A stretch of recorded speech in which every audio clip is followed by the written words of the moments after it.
Let's see. Wait for it. Hey guys, we are live. It is Brian Aldrich from SeacoastBeverageLab.com, and this is the Seacoast Beverage Lab podcast for Thursday, May the 15th, 2014. A very special guest on one of our nights that we don't usually do. We do it on Wednesday nights, so we're here on Thursday. Carla's going to join us a little later, but I'll kick it off here. I'm drinking the Jabby Brow by Jack's Abbey, and it's out of the bottle. Don't kill me. If I go for a second one, I promise I'll grab a glass for it. So just don't shoot the beer drinker. But Mike, what's happening, brother? Hey, not too much. Happy to be here. Happy Thirsty Thursday. This is the first time we've had the show on a Thursday. Yes, it is. No, we'll never say Thirsty Thursday ever again, though. Never, ever. No, that's not a thing we do anymore, right? You know, we're refined. Yep. But tonight I'm drinking a Brewmaster Jack Simcoe from the Hop series, or Hop Essence series. Sorry about that. But yeah, happy to be talking beer tonight. So nice. Let's talk beard for a second. Norman. Hey, how are you? Norman Miller, Metro West Daily News, the Beer Nut. And I'm drinking an Narragansett Dell's Shandy by the liter. Oof. By the liter. Now, for those at home, the can's less than a liter, so you had to have cracked open two. Actually, it's on my third because I finished the first one in one. Yeah. Oh, excuse me. Really good. For those mathematicians, a can is not a liter, but we'll get to that. I mean, that's in the after show. We talk about math. Sean, what's up? Hey, this is Sean Jansen from TwoBeerGuys.com. I'm currently drinking a Gray Sail Leaning Chimney Smoked Porter. Nice. Straight out of the smokestack, or do you pour it into a glass? Poured it right into a glass. Oh, classy. Ooh, into an Allagash glass. Yep. Oops. Even better. Oops. But let's cut right to the chase. I mean, we started the show back in August of 2014, and we talk about beer. We've talked to many legends, and on our off night, on a night we don't usually have any guests, we are very honored to have Tod Mott. Welcome, Todd. Thank you very much. Yeah, cheers to everybody. I am happy to be here, and I just want cheers. I just want to say a shout out to the guys at Trobes. I'm drinking a Nugget Nectar that I got fairly fresh a couple weeks ago, and still has that Nugget Nectar-esque aromatic. Most excellent. And again, a stellar beer to you as well. You and Norm are competing tonight for the Beard Award. The beard. My friend, he kills me. Getting a little gray. You know, I need some of that go-away gray. Yeah. I'm painted on. Well, I again, Todd, thanks for coming on. We always, I don't know if it's by a habit, but we usually always get to you somehow each week in our show. All the beer news kind of comes back to you. So good or bad, I don't know. Well, you know what? Things are finally happening for me, and Awesome. It's been a long journey, and we are getting closer to our project than we've ever been. Masons have been doing an amazing job. The building is, I think we're about two and a half weeks. Of course, now that I've said that, I've just thrown in the Done. Yeah, we're done. We're never going to open. But no, we're looking at about two and a half weeks to install the equipment, and then hopefully brewing in about another two and a half weeks after that. So if the fit out goes out correctly, Nice. So we might be brewing by mid-June. Wow. And hopefully have, I'm going to do a Gosa. I got to do a Gosa because I got to turn the beer around in like 5 seconds. Nothing wrong with that. So we'll do a sour kettle Gosa to get the doors open. But then we'll have a couple of beers that will come out a little later. Awesome. We're just excited as could be. And please, all of us here and all of us, our chat room's starting to flood. Sean, you want to give a quick shout out to our chat before we get going here? Yeah, we have right now Grey Road Ale 17 and Flanderis. Flanderis is drinking a Rico Savan from Against the Grain Brewery. And Grey Road Ales has picked up a 6-pack of Big Squeeze from Harpoon. Big Squeeze. Their grapefruit beer. All right. I don't think I gave a shout. Candy-esque type beer. Yes. I don't think I gave a shout out to John, who's I spoil it now. Grey Road Ales is the alias is spoiled, but I seem to bump into John everywhere but New Hampshire. we bumped into each other at Rising Tide of all places a couple weeks ago, and I'm like, "What were you doing?" He goes, "Mom, I had the day off." I'm like, "This is awesome!" Like, it's kind of meet at the epicenter of beer in Portland. But John, thanks for watching, and again, if anyone's watching this live and not in the chat room, click on the chat button because Sean's in there and he's going to be fielding the questions. But let's take a time machine back, not way back. We're not going to age you. But I'm holding a book that I forgot to hold up last time. But here's Norman Miller's book that's fresh. I mean, it's a little priest. Nice going, Norm. But it's Boston beer, history of brewing in Norman. No, in the hub. And it's the Norman now. Times. It's the Norman Times, the nomenclature here. Yeah. But I think Todd needs to be getting some kickback from the History Press because this is the second book he's been in. The first one he was mentioned in was in Maine Beer by Josh Christie, and then in a month he'll be in New Hampshire Beer. So History Press, if you could, couple of shekels down the way to Tod Mott. It goes to show you how important you are to the scene. Throw it to the Kickstarter campaign. Oh, yeah. Oh, nice. Nice segue, huh? Great segue. We'll skip your history. Forget it. Let's go to the future. No, but Norm, how about let's start with you, Norm. What was your kind of thoughts on formulating this book, and then how does that connect to Todd, if you could? Well, I was working on the book, and I had known Todd had brewed in a lot of places in Boston. I didn't realize how integral, especially in the 90s, you really were to the Boston brewing scene. So long ago. Yeah, but I mean, you brewed the first IPA on the East Coast. I mean, that's something. Valentine. Half of IPA is not exactly what it is, like what was looked at back then, just because IPAs have changed so much. But back then, that must have been a shock to everyone. The guys at Valentine, actually, that was my inspiration. Valentine. I was out on Vinyl Haven Island and with a couple of friends, and somebody handed me this beer. This is like early 90s, and I had no idea what this beer was. It was a Valentine, a Bally IPA, and holy crap, it took me by surprise. I had no idea that hops could be like that, and this was really an absolute monumental moment for me. And because, I was brewing Harpoon at the time, just a Harpoon Ale and Harpoon Lager and the Winter Warmer, which is, that the cinnamon and nutmeg thing, and then the Oktoberfest. That was actually it was an ale at that time. They didn't have a lager strain, so we just made a cold fermented ale and called it a fest beer, and everyone was like, "Oh yeah, it's an Oktoberfest." Well, not really, but anyway, that doesn't matter. It was really the Valentine IPA was my introduction to hops, believe it or not. And everyone's poo-pooing Valentine, but Jesus, man, they were killing it. That was a great aromatic IPA, and I just was like, whoa. And of course, then I started getting the Sierra Nevadas, in my veins, and the next thing I knew, I was like, I had to brew an IPA at Harpoon. And so I was I was so lucky. My timing was just perfect because, Charlie Papazian's book, The Complete Joy to Homebrewing, was my Bible. And so I made whatever Pale India Pale Ale and just started hopping it more. And then it was like, oh, well, let's transition this into Harpoon IPA. Well, I made a couple of adjustments, because I couldn't steal Charlie's recipe, but it was, man, it was incredible. I was just perfect timing for me. What was the variety of hops around that time?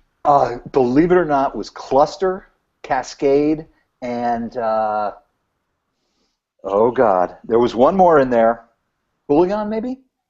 So it was crazy. It was crazy. Now, when you were trying to brew that beer, were you brewing it for yourself, or Absolutely. I mean, so I guess question answer. Home brewer gone wild. That's well, and then were there other people trying to do the same? Was the craft beer scene? It obviously wasn't where it was today, but were they people craving this kind of beer? It was in the East Coast. It was totally different then. It was. Like Harpoon, their Harpoon Ale was their flagship beer, and so it was probably 24 IBUs. We made Harpoon at 50 IBUs, the IPA at 50 IBUs, I think. Maybe it was 38. I can't remember now. Oh, that was so long ago. But anyway, what we really wanted to do is sort of shake up the New England beer scene because it was so stagnant. It was just, really kind of English originated ales, and there just wasn't a whole lot of hopping going on. It must be kind of cool knowing that your beer that you created, 1993, if I remember off the top of my head.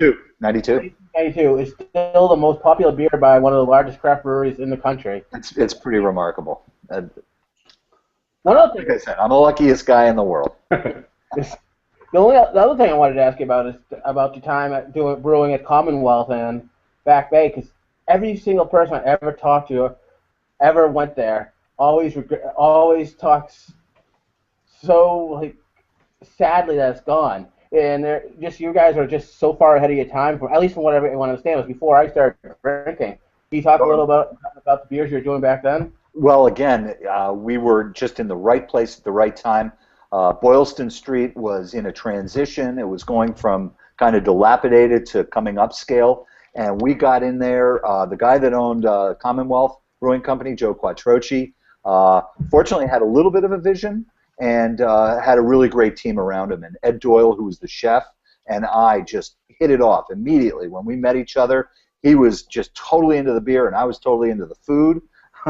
Go figure. And the next thing you know is we were putting out really, really great beer and food pairings before the gastropub was even on the East Coast.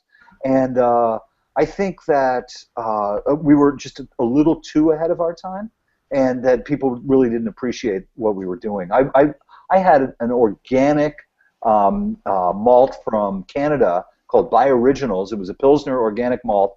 We did not sell it as an organic beer, mainly because we couldn't get organic hops at the time.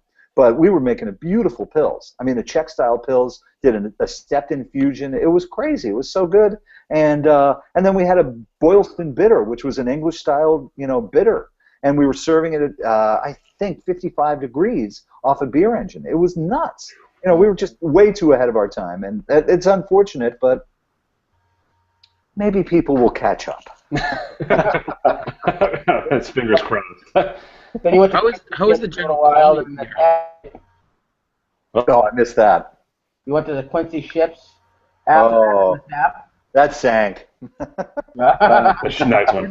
We got a gold medal for a Irish Red there, which was crazy because we were I think 6 months that we were open, and we sent a beer to GABF, and we won a gold medal for our Irish Red. So that was kind of crazy. And then it was gone.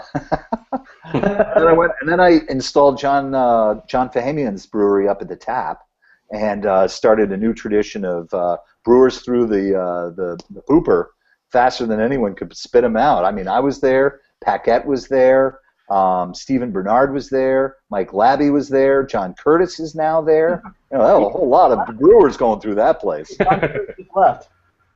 He just left, right, John Curtis? Yeah. John Curtis just left. Oh, no way. Yeah. He has a back problem, so he's taking time off from brewing. Oh, my God. Brian Davis has taken over for him. Brian Davis. As assistant brewer. Oh, okay. Yeah. Wow. Yeah, that place is turning into a day of age Portsmouth brewery right now.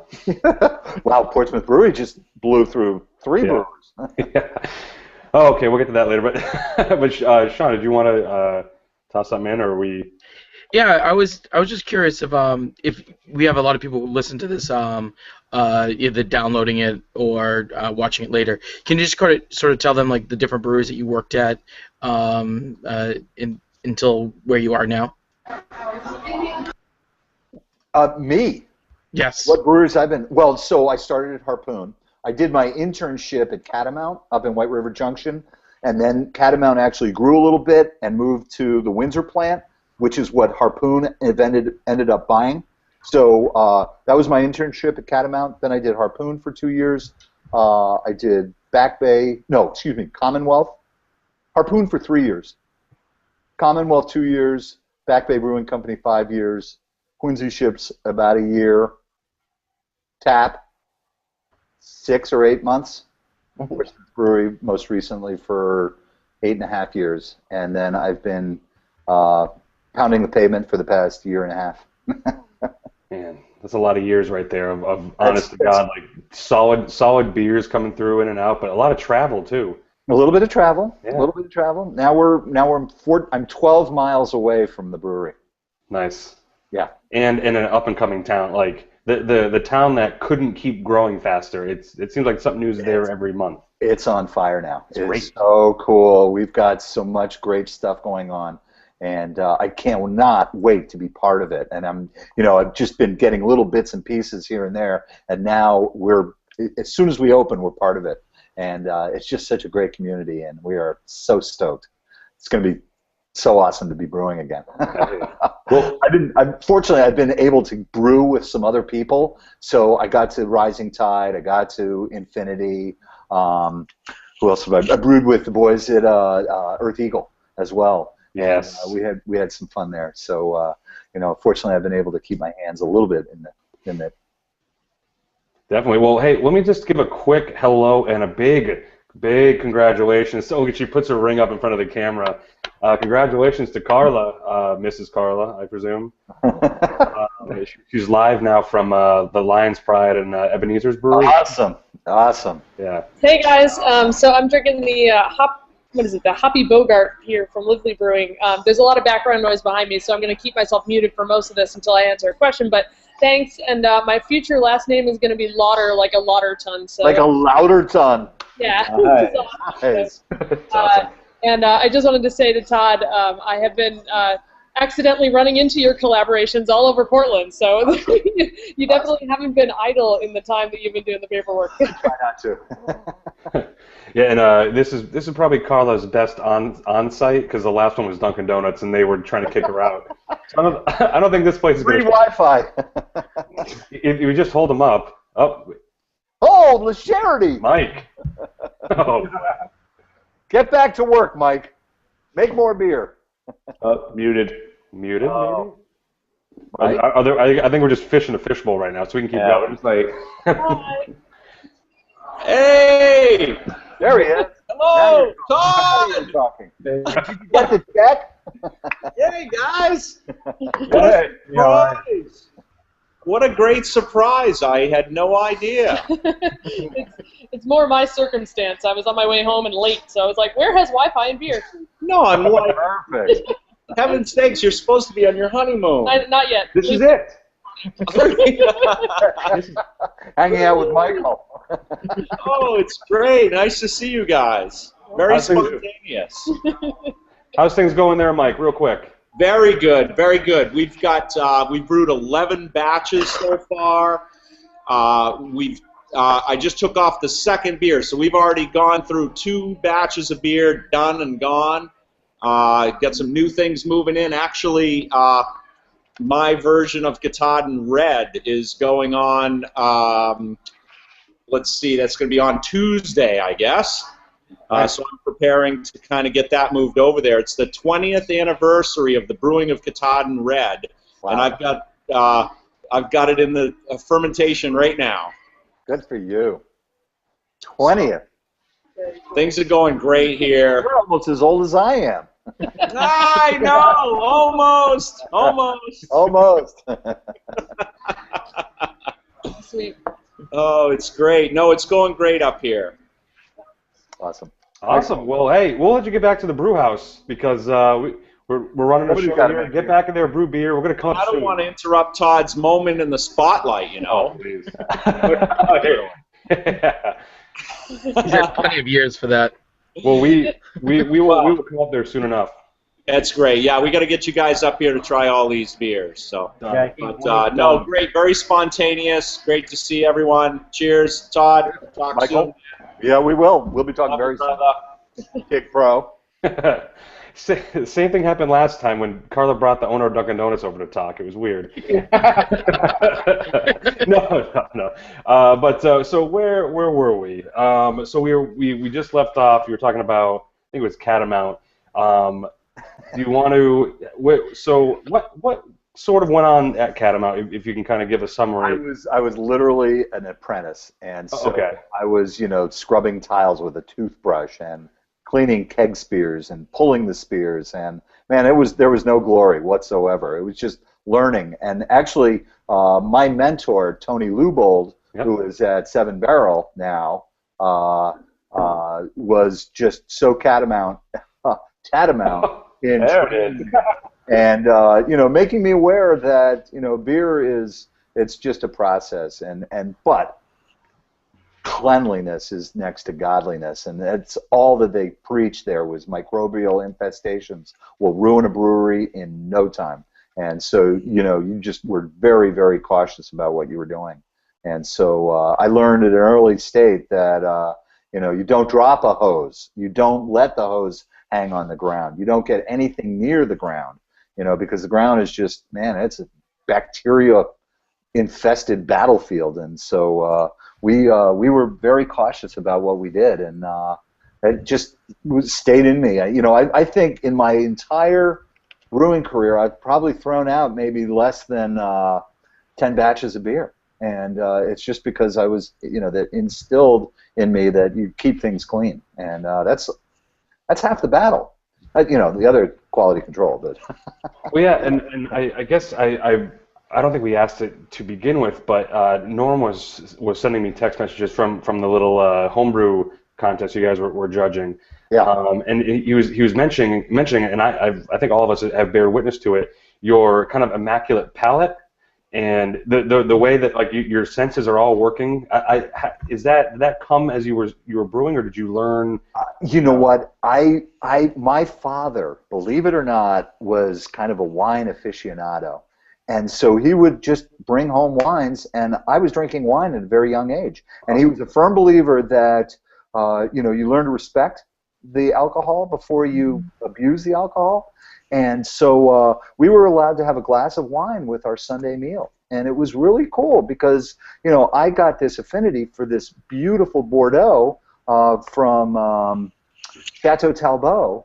And, man, this wine is, like, amazing. And now, it's $200 a bottle, But I was drinking it, and my dad introduced us to it, and so I've had this sensory thing going on since a very young age, and I've been able to describe, what flavors that I perceive fairly easily. So for me, being a judge is, that's the most important thing you can do, is to be able to pinpoint flavor profiles in beer is just so key. And so I'm so lucky that I've had the opportunity to drink great products and then be able to actually talk about them and make the correspondence between the flavor profiles and whether they're off flavors or good flavors. So that's something that's important because I remember Sean and Ryan did you did a sensory tasting at Throwback, and that was I'm nowhere near. At that stage, I can taste the off flavors, but Sean, that was a cool little. You had the guide there, and you were passing around. Yeah, it was fun. You can get a kit, and you can introduce different off flavors into a test beer, basically. And so you kind of muscle as memory, so you kind of have to try that and kind of train yourself of what the taste, the smell, and the overall sensation is, and to be able to pick it off in it. So that's kind of the idea of doing classes like that. Yeah. That just taking a sort of the base beer and then adding nuance into it, and whether it's off flavors or enhancement flavors, it's just a great way to train your palate, and to be able to train your palate and then understand those flavor profiles is so essential to being able to, pull apart a beer. And, we had a pretty good panel down at Cambridge Brewing Company. And, when you would say things and people would go, "Oh, that's exactly what I'm tasting." And you're like, "Oh, yeah, that's what you're tasting." And what's happened to your time at the brewery in New Hampshire? Because as little people know, because we skip over New Hampshire a lot in this podcast, because a lot of the brewers you talk to are outside of the state, and they're definitely not distributing in the state for a lot of reasons. But you did spend quite a bit of time here in New Hampshire, in Portsmouth. Do you want to give a quick background on how that got started and kind of? You know, I heard, I was at the tap, and I wasn't too happy at the tap, and David Yarrington just reached out to me and said, do you know any brewers that might be looking for a job? We're looking for a head brewer at the Portsmouth Brewery. I was like, yeah, I'll figure that one out, and I'll give you a call when I know somebody. And like 2 seconds later, I called him back. I was like, Dave, can I interview for the job? I think this was the foreword for the book, Brian. Hey, spoiler alert! No, it wasn't. No, we were trying to sell books, not read it to them. Don't you have the audio portion too?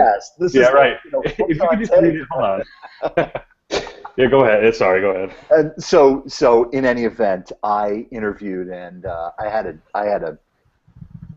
got the job. And so what I didn't realize was, what a tight, brutal little brewery Portsmouth Brewery is. It's a 7-barrel brew house. It's a single temperature infusion.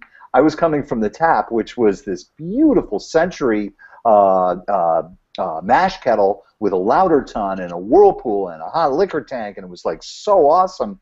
And I was brewing these really great beers that weren't being drunk. And then I go to the Portsmouth Brewery, and they had a shitty little brew house, but beer was being drunk like crazy. We couldn't keep up. Actually, it took a little while for me to turn the beers around that were there, but we won't go into that too deep. But we could behind the scenes. That's all right. I was given carte blanche. Peter said, "Do what you want," and so for literally 8 years, I just did what I wanted, and we made some great beers. And one of those was that big, huge Imperial Stout that took off like crazy. I don't know why. It's another Imperial Stout. Yeah. But I guess the story behind that is Strangler Stout. Oh yeah, no, Sean went, what'd you say? Yeah, Strangler. What? Sean says, not me. If you've told the story a million times, so I'm gonna make you do it one more time. Okay. Just you brewed this Imperial Stout before it became famous, like years before. Yeah, I started brewing it in Boston at Back Bay Brewing Company, and it was Strangler Stout, Boston Strangler Stout. We got a cease and desist order from the people that were still, family members that were around, and they said, this is not funny. And we got a lot of newsworthy press, and unfortunately, we abided, and the beer we changed name to Russian Imperial Stout. Back Bay Brewing Company is Russian Imperial Stout, and that that happens. And but I've carried that recipe since '96. That was the first time I brewed it. I brewed it as a home brewer, but never did it professionally until '96. And then that's when we got the cease and desist order, and people started drinking and loved it. And I just have been brewing it ever since then, and it just never, it just never took off. And I don't know what it was. It the timing? Was it that people just weren't drinking big beers then? And then all of a sudden the extreme beer came along, and in 2007, December of 2007, Todd and Jason were like, "This beer's pretty darn good," and so they gave it, best beer in America. And then then the whole cult thing took off, and it was actually the second beer on the planet to Albert, Urbain's Black Albert from Streusa. And so Urbain and I got to know each other through Chris Lively, and we hit it off. And then I went to Belgium it was probably 5 years ago now, and brewed with Urbain. And we did a batch of Albert, and we did a batch of Kate, and he blended them, and he actually bottled Cabert. And Cabert went online and sold crazily, and he's, I think he's still got my recipe over there. And but I've got the Albert recipe. 1 year. I think I have a bottle downstairs, but I gotta save it for something. I don't know what I'm saving it for. Yeah, when the Armageddon or something. This is it. No, you on the podcast. Like, we're done with the show after this. Right. On the show. It's like The Sopranos. We're all going to be having dinner, and this is going to end. Oh man. But yeah. Now, Oh, Sean. No, you mentioned something that was kind of intriguing that I'm not sure if a lot of people even still do now or if they're able to do it. You mentioned that you took the recipe with you from places that you've gone from one to another. How is that sort of intellectual property either part of the brewer or part of the brewery? How is that actually established Well, in the real world, I guess? Well, so you either get a lawyer involved or you just talk deeply with your owner.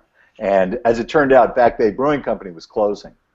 And because they were closing, they were not going to keep any of the recipes. They were my recipes, and they were intellectual property, but they were closing the doors. They sent me on my way. So I took my recipes with me. From then on, it was always made known that my recipes were my recipes. And when I got to Portsmouth Brewery, Peter acknowledged the fact that that was my recipe.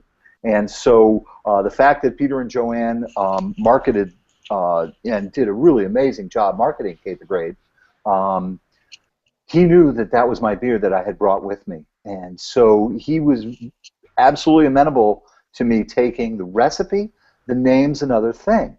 And, you know, we're in negotiations. We'll see what happens. I have not spoken to him yet about that, and we'll see what happens. So it's going to be called the Seacoast Beverage Lab Podcast Russian Imperial Stout. Russian Imperial Stout. Okay. It's got a ring to it, but it's not the right ring. I don't know what it is. But is that still? Would you say that that's a not commonplace of the market right now? Would you say that? I think that intellectual property has come so far from when I started, and that it's part of a contract. So if your contract states that your recipe formulations are part of their company, then it stays with the company. But you can take the recipe with you, and all you have to do is change a couple ingredients. You know, if you change the black patent malt from 22 pounds to 20 pounds, you've changed the recipe. So it's pretty easy to get around that, especially if you're a seasoned veteran like I am. Nice one. You can substitute Carafa for black patent and have the same color but a little less acrid character. So it might make the beer better. Who knows? Nice. That's interesting. I don't think people go into it taking that perspective of the ownership there. Well, it's really, you know, again, negotiation is the name of the game. You have to set forth what is yours and what is theirs. You know, when you're working with an owner and you're just the brewer, then that intellectual property becomes theirs. If you are the owner, well, then it's all yours, you know? Yeah. So, Tributary Brewing Company, all those beers are going to be mine. And my wife's. All mine. And my wife's. Because we're the sole proprietors. Hopefully.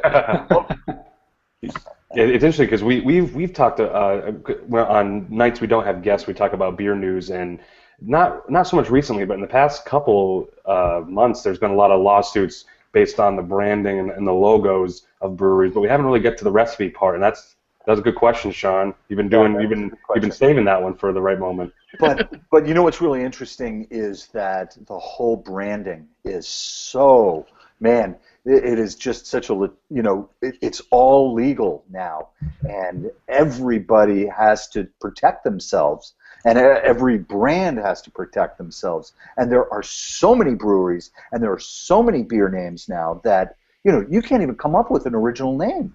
You know, it's just it's darn near impossible. Yeah. So the fact that, you know, we've looked at names, you know, we were thinking of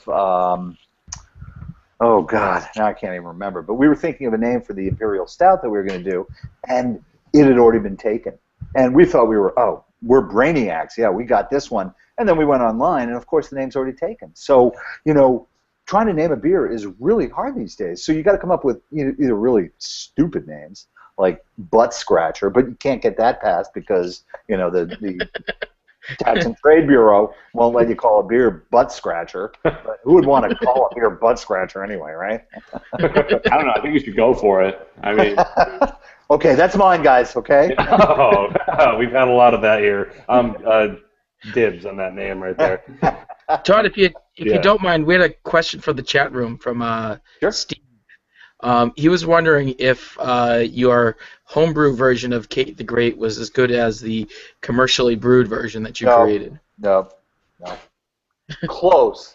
But, there are a couple secrets you can't give out. We gave it out in a 5-gallon recipe form, and there were just a couple of omissions there. One of which I'm pretty sure everyone knows is the oak. And we used to make our own oak. We did a 10-gallon corny can with, I think it was 6 oak spirals and 2 bottles of port. And we soaked those spirals on the port for about 18 days. And then we ran the Kate into the 10-gallon corny can for 45 days. And that was our oaking. We didn't have any barrels. We didn't have the room for barrels. So we got creative. And we did what we thought would be appropriate for a 15-barrel batch. So six of those spiral staves went into the corny can, and then we just pushed the port into the oak, and then put the beer on top of it. And then that whole 10-gallon corny can went into the 15-barrel batch. And you just can't do that in a 5-gallon batch. It's really hard. You could take a couple of Oak's chips and some port and maybe throw it in there. But I don't think we ever told people that was part of the program. So now you know, and I guess it's time to really make the good beer. Time to make the good beer. That's a subtitle of this show. Getting closer. Yeah. So, to kind of touch upon that, because I do have a Kate the Great, style question here. What is it like brewing a beer that people literally line up down the street to get? You wouldn't believe it. It's the most amazing feeling. Walking through that crowd, there were high fives. There were people like putting their baby to my face. There were. It was like being Barack Obama. It was incredible. Barack Obama? Yeah, Barack Obama. Exactly. They're signing bottles and everything. Oh, we signed bottles. We signed people's butts. Man, again, that butt's coming back in here. You know what? Enough of the butt. Enough of the butt. This is an NC-17 podcast. We're fine. Okay. Thank goodness. But anyway, no, it was so incredible. We were so lucky, just so lucky to have that energy, and people just wouldn't mind lining up for the beer. It was in the cold. In the cold. Yeah. It was brutal. But more than likely, Sean, I think you got in pretty easily, didn't you? Only in later years. Later years. Early years, I was definitely. It was tough. You were in line. You were in the way back. Exactly. Yeah. Or I'd be like 5th in line. Yeah. Some of us had to move in, live above the place to figure out how to get in line faster. That was really intelligent. So just making sure everyone knows. Dedication starts with paying John Merrigan the rent. Exactly. There you go. But no, Michael, it was incredible. I had the most amazing time at Portsmouth Brewery with that beer. And the crazy thing is there were quite a few beers that were pretty darn good there, but Kate got all the recognition, and so it really put us on the map. And Portsmouth Brewery was a really fun place. I had a great time, and the food was great, and the staff was great, and so we just hit it, and we were so lucky. Again, I had such a great time there, and I would never ever have changed any of the way that I've done my path. And now we get to do it on our own. And so I'd like to segue into our Kickstarter campaign. Hit it. There it is. There it is. We are going to do a Kickstarter. It's probably going to come out on Monday, and it will be under Tributary Brewing Company under the food category. And we're looking for a lot of money, so we need billions of people to pledge $10. Billions. Oh man. $10 pledges. Are you buying Kittery? We are, exactly. But when you say it, you have to use your little pinky. Yeah. Billions. That's a brilliant idea, though. You just jump to being a billionaire brewing company. You just like Right. none of the build-up. Just I I should have thought of that. Yeah. No, but in any event, in all seriousness, we are really close, and we just need a little more help. We've gone through gazillions of dollars, billions and zillions of dollars, and we'll need a little bit of help. So that's going to probably go up on Monday, and if anyone is willing, by all means, we would love it. Lots of stickers, lots of glassware, T-shirts, etc. Easy. The big ones are brew with me for a day. All right, Todd Mott hug. Oh. There are only 5 of them. Only 5 of the big ones. I think Brian's gonna take a second mortgage on his house already. Yeah, I think this place is coming down anyway. So. How about a Todd Mott hug? How much for that? That's a $10, man. Whoa. That's easy. Oh. Yeah. Well, cheap. So let's how about give us a little background on kind of if there's a theme you're going for with this. Is it a brew pub, just a brewery? So it's a production facility. Tributary Brewing Company is a production facility. We're going to have a tasting room, beautiful tasting room, and we're going to service as many little bars and restaurants in the Kittery and southern Maine area that we can. I think we're going to go as far as Ebenezer's, probably, because Chris is a good friend of mine, and but a little bit in Portland, but mostly around the Kittery area. And we just want to be local, and we want a lot of people to come to us and drink our beer and, take growlers home and stuff like that. So.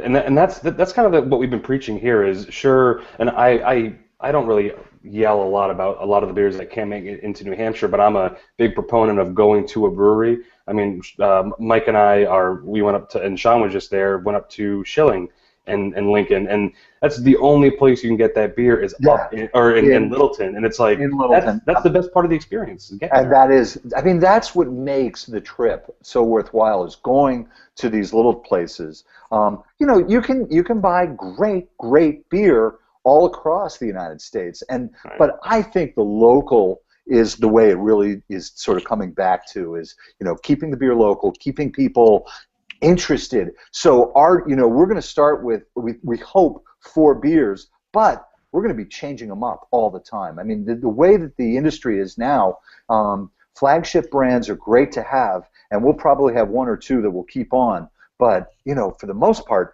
people want to see different beers every month, and that's what we're going to try and do is keep people happy and keep the beer fresh. And I'm sorry, Norman? No, I didn't mean to interrupt. Sorry. Oh. One of the things I really am so psyched about is that we're going to be doing just really straight out beers. That's not my forte is sour beers. I'm going to let Allagash. I'm going to let Sean Hill. I'm going to let Crooked Stave and all the rest of the guys that are doing the sour beers. I'll let them do those barrel programs. Nice.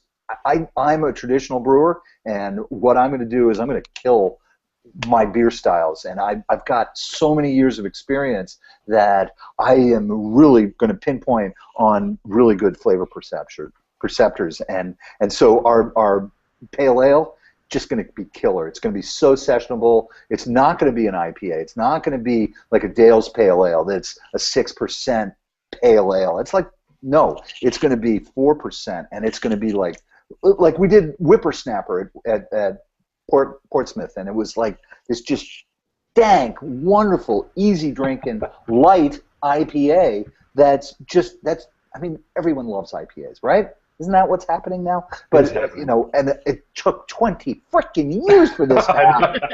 It took everybody so long. Well, they didn't have Ballantine. Yeah, exactly. They didn't have the inspiration. But I'm just we'll do a couple of sour beers, but that's not my forte, and I'm certainly going to let the Belgians do all the goose and the lambics and the creeks and whatnot. But we'll do some sour kettles, because those are quick and easy. But they're not the intense beers that those lambics and the creeks and the rest of those crazy Belgian beers. But we're going to try our best to make everybody happy. I was going to say, well, let me ask you this though: do you feel a little bit of pressure knowing that you've had all this experience and everyone is kind of lying in wait, waiting for your next move because you made such I a don't big sleep at night because Oh, of it. good. All right, yeah. But I mean, Doesn't sleep more See than these 12 bags hours. under my eyes? well, I mean, because you have obviously great passion and great confidence, but just but there's a little bit behind you that's like I hope I nail it, but Oh God, yeah. I mean, it just you seem so passionate. I wonder if you're just it's 100% confidence and you're nailing it on all engines here. You It's know awesome. what? I've brewed 5 gallons of beer, home brew, with the water from Kittery straight out of the faucet. So I didn't do any filtration. I didn't do any water treatment. It was just a little tiny bit of gypsum, and the beer was okay. But I need to go back and actually do my water analysis, and I probably should have done this about 2 years ago before I decided that Kittery was our place. But our water here in South Berwick is very similar to the water in Kittery. It's coming out of these beautiful groundwaters that we have up here, these ponds, and it's very, very nicely filtered through limestone, and our water has a nice mineral content to it. And the only thing is that there is probably a little bit of chlorine in the water, and and fluoride, and those are easily gotten rid of through a activated charcoal carbon filter, and then a little bit of heat. And we're always heating water because we always brew with hot water. So once you heat the water up to 160 degrees, most of those chlorines will volatilize. So I'm not too concerned about it. I just know that the water on the East Coast is fantastic brewing water. Everywhere I've brewed, the water has been really beautiful for making IPAs, and so that's kind of why the IPA has been my favorite beer to brew. Nice. It always turns out really well here. What did you did you mention what size the brewer is going to be? It's going to be a 15-barrel brew house. It's a mash kettle and a lauter tun and a hot liquor tank and a whirlpool, kind of like the tap. And it's being fabricated by Mike Sova, who's New England Brewing Systems down in Gloucester, Massachusetts. So we're using local fabricators. We're using TIG Pro for the cellar, Michael Lascherty, and TIG Pro doing our fermenters. So we're doing 3 15-barrel fermenters, 2 15-barrel horizontals, and then a 30-barrel bright tank, so we can do some blending if things aren't quite perfect. Nice. Now, you mentioned that you were going to be staying local. With the 15-barrel system, how much of that do you think you're going to be selling from your own doors, from within inside your own brewery? Oh, I would love to sell it all out of my own doors. Yeah, okay. Realistic. I should have added in there. Realistically, if we can do 30% of it out of our door, that would be freaking awesome. Absolutely. There are so many great little bars around here. It would be so cool to have our beer in. I mean, Ben Hasty, who used to be the chef at When Pigs Fly, is going to open up a little tiny bistro right in South Berwick, which is our hometown. And so I am literally going to deliver kegs to him on a weekly basis of the freshest beer possible, and that's where I'm going to be hanging out. I'm just going to be drinking beer there. It's going to be so cool because he's going to have a raw bar. He's going to have daily specials and a chalkboard, and it's going to be so great. There's a plug for Ben Hasty and Thistle Pig. Big fan. Yeah, he's awesome. He's so great. And his father and his mother are so wonderful. They're South Berwick people. And Tom Hasty, who's been Breezy Hill Farm, it's been in the family for a long time, raises these beautiful, beautiful pigs, and has been servicing a lot of the restaurants in the Seacoast area. And so Breezy Hill Farm is, just great natural pigs that are humanely treated and, of course, oft, but and turned into beautiful, beautiful food. Nice. What was I going to say? Oh, we got another chat question, Sean, perhaps? Yeah, we have a chat question, Todd, if that's okay. Sure, absolutely. Grey Road Ales. He's asking, are you planning to have a tap room? Well, obviously you're planning to have a tap room.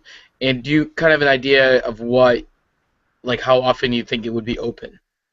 We're hoping to do Wednesday, Thursday, Friday, Saturday, Sunday, probably 11:30 to 6 or 7. So it's not going to be a bar. The Kittery Farmers Market is going to be in our parking lot on Wednesdays from 11 to 6. So it's going to be a really great tie-in to start the week. for us. So we get Monday and Tuesday to sort of clean up and make sure that everything's ready to go in the brewery, and then we'll be having tastings and tours. I know tastings for sure. You can buy growlers and whatever else you want in the brewery on Wednesday, Thursday, Friday, Saturday, Sunday. Then I think we'll do tours probably maybe Friday, Saturday, maybe Saturday, Sunday. We haven't quite figured that out. We got to open the business first before we figure out who's doing tours and what. Oh yeah, that all makes sense. But I figured that with the town, you kind of had to make a plan with what your opening hours would be. So you might. Well, we are gonna get a tavern license, and so we're pretty sure it's gonna be like 11 to 6 or 7. That's great. Unless we're doing an event or we're holding a festival or something like that, and then we'll get the town behind us, and we'll have to get the ordinances and make sure everything's copacetic. And so, wow. You know what? I need another beer. Can I just walk away for a minute? Yeah, get out of here. I'll be right back. So we had what we do? Talking to Ken Grossman, get another legend, and we got the guy from Russian River popping in. Now we're talking about Tod Mott. We got Michael Lasherity popping in. I mean, hey, big fan of the pop-ins when you can get it. So I think he's still sitting right there. Big fan of the pop-ins. You're on mute, Carla. You're on mute, Carla. Still popping, having some good beer here. Big fan, yeah, loving it. Yeah, it's fun. It's a little bit loud in the background though, so I've been keeping myself muted. Oh, it's such a loud bar. How's the brewing going, Mike? Oh, it's great. It's great. We got a cool little system here, a little 7-barrel system, and Chris Lively has given me free range to do whatever I want. All his only requirement was I make great beer, and I'm doing everything I can here to make the best stuff, and I'm bringing in multiple yeast. What she's trying right now is my Belgian single, which is basically a monk's table beer. I also now have a triple that's 3 weeks into conditioning right now, which is just going to be amazing with the West Mile yeast. Okay. We just released an IPA, and that's pretty fabulous. So it's really cool up here. I'm having a good time. How many beers do you have on a draft at once? 7. 7. Nice. But that's not our limitation. There's 7 now just because of the way things have been going. But in about 2 weeks from now, we're going to have about 12 beers on tap. Wow. Excellent. All different styles, everywhere. I've got English beers, American beers, Belgian beers. I got saisons. We brewed the lemon haze again. The IPA is called Mary Jane. We're getting a lot of positive feedback about that. Chris put on the label, it's the dankest. We use the dankest hops. Ooh, Golden Brat. Ooh, nice. I was talking about sour beers that I can't make. Boom. Here's one that I can drink. Coming up. Awesome. Well, I wanted to Oh God, these guys are so good. Oh yeah, I just cracked open their latest cool ship. Oh, I think I'm in love. It's one of those beers that you have to tell your wife you drank after you drank it. You need one of these. So sorry. So, yeah. No, Galen's actually sharing this with me. Oh, good. Always have split the someone to share it with. Gotta share this beer. Now, when you open, it's got to be kind of a two-parter, so you can take it in the past or the future first. Your call. You've done a lot of collaborations, many at the Portsmouth Brewery, but I'm sure you've done some in the past. Do you plan on doing some? Are there any ones that you really want to get to right away? Collaborations with different brewers that you like? Oh, there are so many brewers in Maine that I want to brew with. Period. And the boys at Oxbow, I've been this close to doing it with them, and it just hasn't happened. So I know Tim is really up for it. Actually, Ben Roche, I saw Ben Roche down at Lauren Clark's book signing just a couple days ago, and he was like, dude, when are we going to brew? We've been talking about it for about 20 years, and so, I'd definitely like to get together with him. Will Myers, of course. If I could get together with Allagash, that would just be the coolest thing going. I'm sure they'll let you in. One of the coolest things that I did was it was just a blend of Kate and Allagash's 4 at we were at Flatbread, Vermont Flatbread, Zero Gravity Brewing. Paul Saylor, who's an old friend of mine from Catamount days, and he's involved with Zero Gravity, but he pulled together Rob and myself, and he married the beers and called it Fornicate. It was beautiful. So awesome. Such a good name. And this was, way before collaborations were really happening, and I think it was probably, 2006, maybe, that we did that. So, God, there just weren't a whole lot of collaborations happening. And now, God, you turn the corner and everybody's doing one. And so it's great. And so my favorite, you've done, I think, that I remember, you've probably done more, so forgive me, but 3 or 4 major ones at the Portsmouth Brewery. Yeah. One of which I extremely wish you could just make it happen again is the Tarnation. Tarnation. Yes. Did you see what Baxter calls their... Yes. Speaking of which, we talked to him on the show about that. But did he contact somebody for it? He contacted Peter. He didn't contact me. And oh boy. So unfortunately, and Peter didn't have any idea that we would ever use the name. I was thinking of using Tarnation for Kate, and John Kimmick was totally cool with it. Wow. But we had, I just didn't talk to Peter about it because, the thought never crossed my mind somebody would use the name Tarnation for a beer because we'd already used it once. And, my bad. My bad. But again, it's that legal thing, and Luke, Luke, I don't have any hard feelings for Luke. I just wish that he didn't use it. I mean, and talk about 2 beers with the same name, but completely different. Oh my God! Not even like Democrat, Republican. Common. It's a California common, And Tarnation was, what in tarnation is this? It was it poured Texas tea, and it tasted excellent. Oh, it was crazy. But that was John. That was totally Kimmick. It was 11 pounds of Zythos and 11 pounds of Simcoe in a 7-barrel batch. 22 pounds dry hopped in a 7-barrel batch. That's 3 pounds per barrel. Oh, we could barely put it in there. And then the beer, the first couple samples, it was just green. It was crazy. There was no blackness to it. It was green. It's just a green beer swamp. The green monster. Oh, man. Oh, wait a minute. I think the Red Sox have that one already covered. Yeah, get next. Brewing company. God, the names, they're impossible to get. It's a think tank here. It's a think tank. Yeah, really. Thanks, guys. Beverage Seacoast Lab think tank. Yeah, exactly. Norm, what do you got? No, I just had a quick question just about I know you talked a little about you're going to come out with a pale ale, and I was wondering if maybe you could talk about some of the initial beers you plan on coming out with when you guys finally do open. We are. Michael was talking about a saison. We're definitely doing a saison. One of my beers will be rotational saison. So we'll do a spring, summer, fall, winter, and they will change, viscosity-wise throughout the year. We'll do a porter, and we'll do an IPA and a pale to start, and then the Goza to really start. Yes. Because by the time we open, it's going to be like 95 degrees. Yeah. It was 80 degrees today. Yeah, it was muggy. I didn't like that, but No. Of course it did. Right.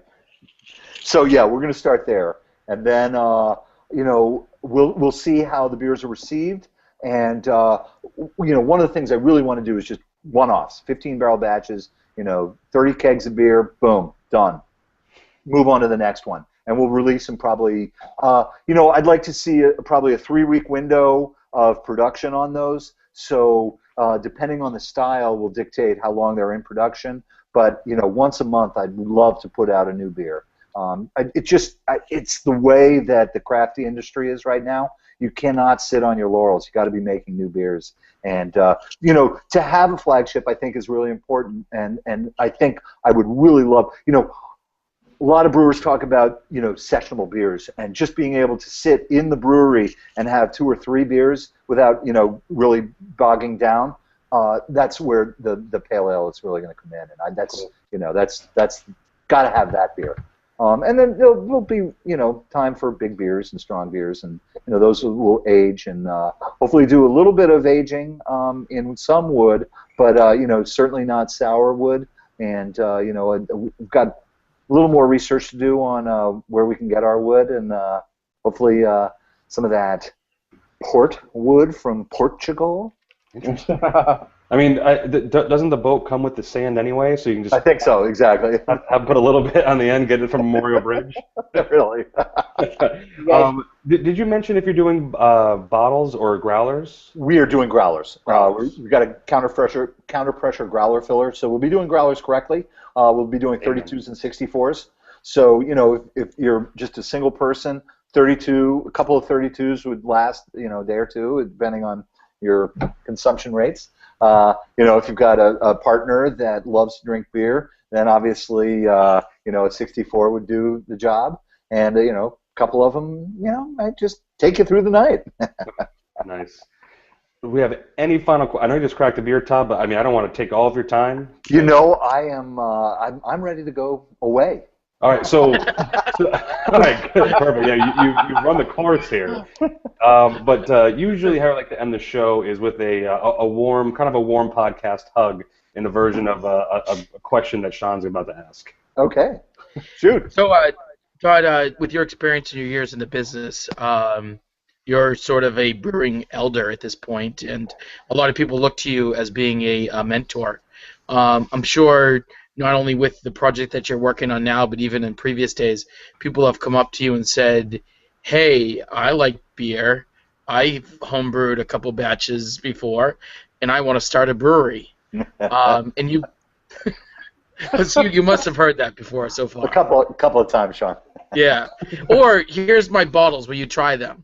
Yeah, right. If someone came to you tomorrow or today and said, I would like to start this brewery, and you thought that they were going to be a serious person in this that's going into this business, what's the advice or the approach that you would give them? First of all, have they ever brewed? And if they've brewed, do they consider themselves a brewmaster?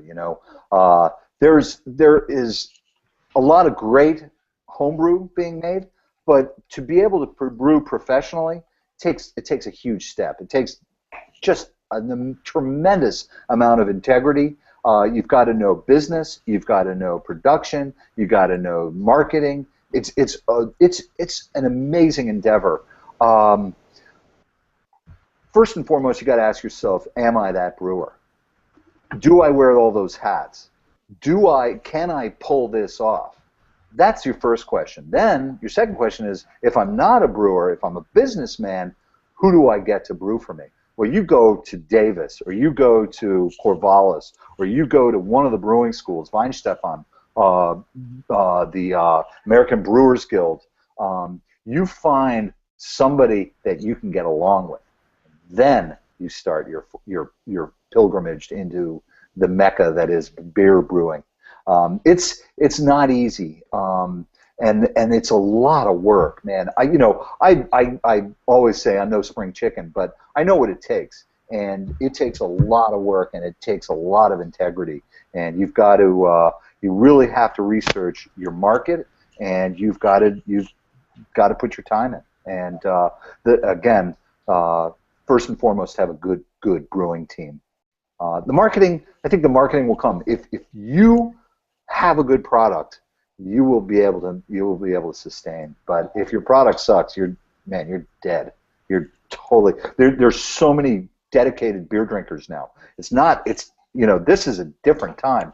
From when I started, we had that crazy rise in the mid-90s where everybody and their brother were making beer, and the beer market was saturated with shit. But now, man, you cannot make crappy beer. And I think, the Alstroms put it out there. They said, now is the time to be seriously judgmental about the beers. You can't have a friend and, appease him of crappy beer. You have got to call him on it. And so if beer's not good, it's not going to make it. So it's in your best interest to hire somebody that can do it. I'm satisfied with that answer. Yeah. That was good. 'Cause Pretty I think, heavy. Pretty heavy. But But you know, I mean, so we've been cataloging these from Ken Grossman to Sam Calagione to even Alex and Butch. So Quality. we're asking everybody this question because everyone gets the same question, but everyone has different answers. yeah. I mean, but it all comes around the same theme of good product because you can have a sweet looking label, but it could taste like shit. Exact. Absolutely. It is quality, and that's again, Paul Gatza, who's the president of the Brewers Association. Not the president. He's he's the lead dude, and he said, if you don't have a quality product, you don't even think about getting into the industry because you're not going to make it, and that's all there is to it. It's quality. Well, I guess on that note, I want to give you a big old thank you. But what's the best way to get more up-to-date info on Tributary? So tributarybrewing.com Nice. is our website, and then, excuse me, Tributary Brewing Company. I'll put it in the show notes. Done. Yeah, I don't even know my website. And then That's why I have a marketing guru, my yes, wife. absolutely. And then we'll put on Monday once it's launched. We'll put another link up there in the show notes. That would be awesome. And for God's sake, whoever's listening to it, tell a friend to listen to this, or just tell a friend to go to go to the website. Go to Kickstarter. Go. So, but Todd, I really appreciate you coming on, and we can't thank you enough here because we're big fans. So we're gonna raise a glass to you. Well, I raise my glass to all of you. Thank you so much for having me. Enjoy. Have a great weekend, everybody. It's Cheers. almost Friday. Yes. Cheers. Cheers.